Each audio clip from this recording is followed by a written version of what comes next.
Hello everyone, my name's Chef Abel and I'm here to introduce our Native Cure Prime. Native Cure Prime is our salmon program, always cut from the largest fish we could find, sourced globally to ensure the freshest, most high quality salmon year round.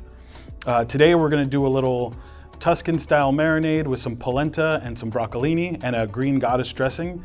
It's real simple, comes together so easy, and the salmon's already cut into these two perfect 6-ounce portions, so it's ready to go and ready to be marinated to make a really nice, quick, easy dinner for you guys. All right, so this is our Tuscan marinade. It's pretty straightforward. If you don't have some of the ingredients, you can substitute it with any other dried herbs. Traditionally, it's paprika, fennel, rosemary, a little brown sugar, red wine vinegar, some olive oil, and some lemon juice. If you don't have fennel or rosemary, you can substitute any other dried herb. And in this case, dried herbs actually work a lot better than fresh herbs. I'm usually a fresh herb guy, but it just seems to work better in this recipe with dried herbs. So it's really easy. We're just gonna add everything into a bowl. We've got our paprika, our fennel seeds, little dried rosemary, and it's about a teaspoon of each of these. And then a teaspoon of brown sugar, and then a tablespoon of red wine vinegar, about 2 tablespoons of olive oil, and then just a little squirt of lemon juice, maybe about a teaspoon if you really want to know. And then we're just going to give it a quick mix.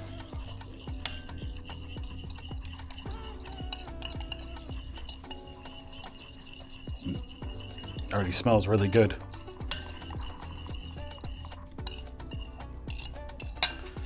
And then we're just gonna add our salmon in and give it a little turn in there so it's all completely covered.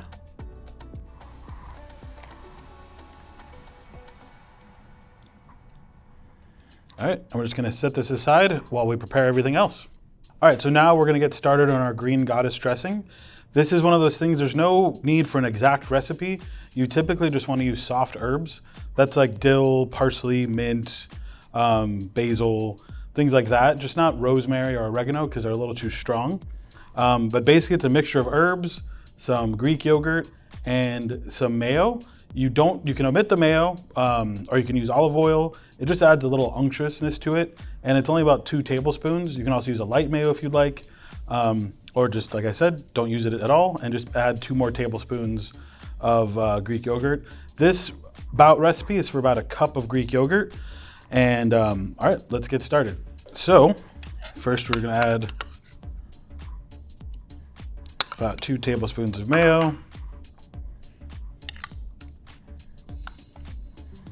We got about a cup of yogurt, and you don't even need a blender for this. You can just chop it by hand.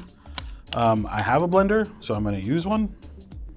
A normal stand blender will work, or I really love these. These are just nice and convenient. So we added our yogurt and our mayo. Now we just plop in all the herbs. It's about 2 tablespoons of each herb. So 2, 4, 6, 8, about 8 tablespoons of herbs. So if you only have basil and dill, just use basil and dill. Use 4 tablespoons of each. And then for some aromatics, we have green onion. For 1 cup of Greek yogurt, I just use 1 green onion.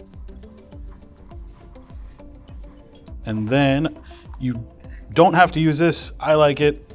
A couple anchovy fillets. You could use 1, 2. I like anchovy, and it's going with fish, so we're going to use 3. And then a little squirt of lemon for some acidity.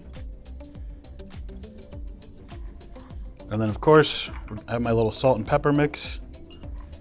Maybe about 2 teaspoons of salt with some pepper mixed in.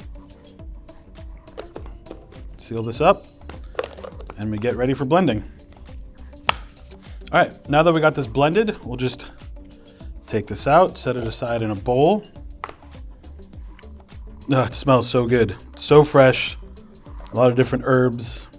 The green onion brings really nice scent and flavor to it. Perfect consistency. All right, now we're just gonna set that aside and get prepping on our polenta. All right, so now we're gonna get started on our polenta. Polenta is another one of those things that you can kind of do whatever you want. There's no exact recipe. The only exacting thing is your quantity of liquid to polenta. You can use chicken stock, you can use water, you can use milk, anything you have, anything will work. Also, if you can't find polenta, the actual ground corn, you can use cornmeal. It's actually just the same thing. It's just a slightly finer grind, but once it's cooked, you'll never notice. One thing I do like to add to my polenta though is some shallots, diced up finely. If you don't have shallots, you can use red onion. If you don't have red onion, you can use white onion. If you don't have white onion, you can use green onion. Doesn't matter. You don't even need to have it. Another thing I like prepped, so when it's ready, is to have some Parmesan cheese and some butter. You can omit the butter. You can use olive oil, Parmesan cheese, kind of just to your liking. This is really finely shredded, so this, when it's condensed, will be about 1/4 cup per cup of polenta. So what we're gonna do, we're gonna bring the water to a boil with our shallots. Once it's boiling, or at least has a nice hard simmer, we're gonna slowly add the polenta with a whisk and get it in so there's no lumps. We're gonna let it sit for about 20 minutes. After 20 minutes, then we can add our butter or olive oil and our Parmesan cheese. All right, now that our stock is boiling with the shallots, I'm gonna season this stock just a little bit because the stock is seasoned, and then we're gonna add plenty of Parmesan cheese later. And then you wanna slowly add your polenta while whisking so you don't get any lumps in it.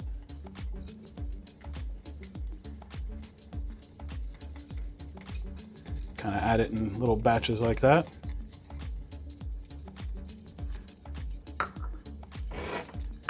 All right, now we're just gonna add a cover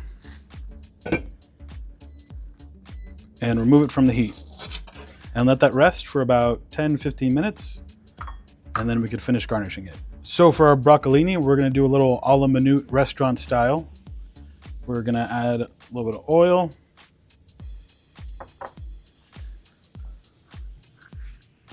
We're gonna hit this with some garlic, maybe a little more oil. Let that get fragrant, but we don't want any color on it. We're gonna add our broccolini, hit it with some salt and pepper. And then, since it's a nice thin vegetable, we're gonna hit it with about 1/2 cup of stock. All right, now that the broccolini is looking good, a lot of the water is cooked off. The broccolini is looking like it's almost done, maybe just another minute.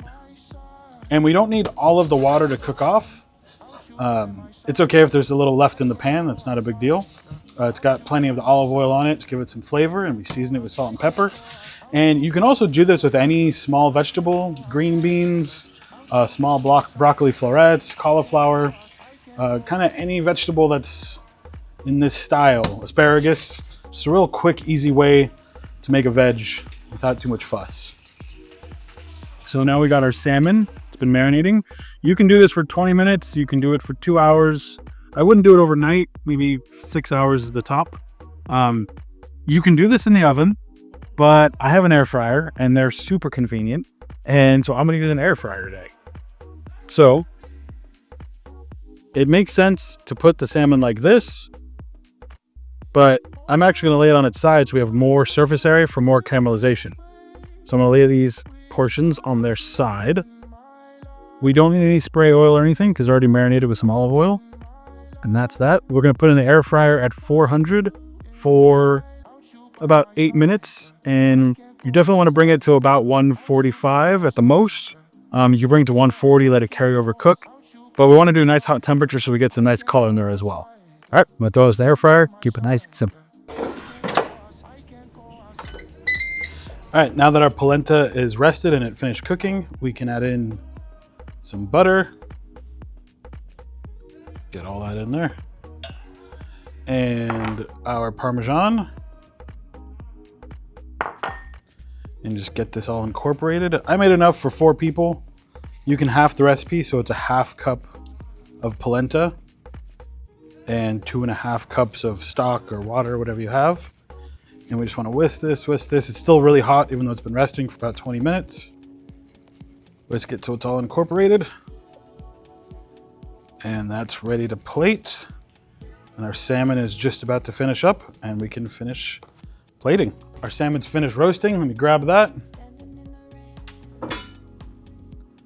So our salmon's done. We have our sauce. We have our polenta prepped and ready. And our broccolini is ready to go too. So now we're just gonna plate.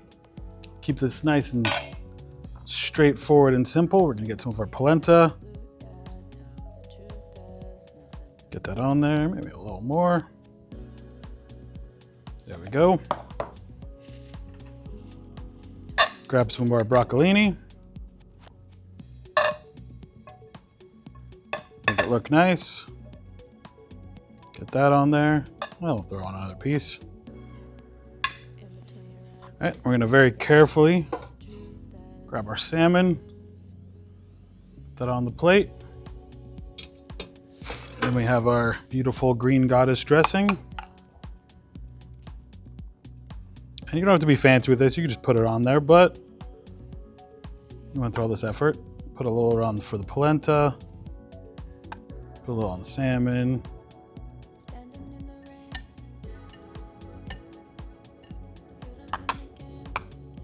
Yeah, a little more.